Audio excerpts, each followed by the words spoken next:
નાયબ મુખ્યપ્રધાન હર્ષ સંઘવીની ટકોર અને દોડતું થયું છે તંત્ર। જે સમસ્યાથી મુસાફરો પીડાતા હતા તેનો પળભરમાં જ આવ્યો છે ઉકેલ। મોન્સૂન ફેસ્ટિવલના ઉદ્ઘાટન સમયે હર્ષ સંઘવી ડાંગની મુલાકાતે હતા ત્યારે સાપુતારા બસ ડેપો ખાતે નાયબ મુખ્યપ્રધાન હર્ષ સંઘવીએ કરેલ ટકોર બાદ તંત્ર એક્શનમાં આવ્યું। સાપુતારા બસ ડેપોમાં દિવ્યાંગો માટેનું શૌચાલય બંધ હાલતમાં મળી આવતા હર્ષ સંઘવીએ નારાજગી વ્યક્ત કરી હતી અને તંત્રને સૂચના આપી હતી કે શૌચાલય સુવિધા શરૂ કરો।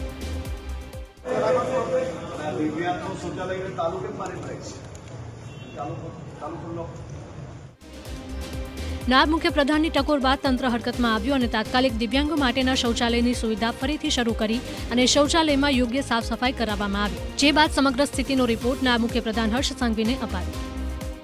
દિવ્યાંગોનું જે ટોયલેટ છે તે પણ તે દિવસે ખુલ્લું નહીં હતું, પણ આજે અમે ખોલીને જતા તે પણ વ્યવસ્થિત સાફ સફાઈ કરેલ છે। સમસ્યાનો તો અંત આવ્યો, જો કે તંત્ર પાસે અપેક્ષા રાખીએ કે બીજી સમસ્યાનો અંત નાયબ મુખ્યપ્રધાનની ટકોર વિના જ આવે।